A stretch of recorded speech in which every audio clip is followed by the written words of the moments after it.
A tree in which the seeds are used as a necklace. What an amazing tree this is. Introducing Bahay or Muscia calabensis of the family Fabaceae. Bahay is widely distributed in the Philippines. It is also found in India and Malaysia. This tree is scattered in dipterocarp forest, particularly at low and medium altitudes. Bahay is a medium-sized, fast-growing, sun-loving evergreen tree from the legume family. Its wood is suitable for light construction, making furniture, and agricultural implements.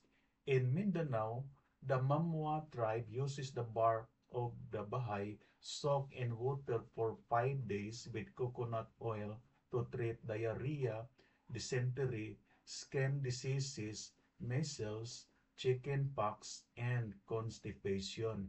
The sap can also be used to treat snake bites.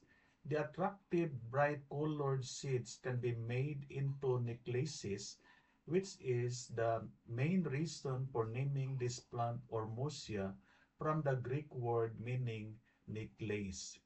This is Max. Caring for the environment is not only a choice but a responsibility. Our efforts, even if small, when combined, can make life for a better future. Thank you and God bless.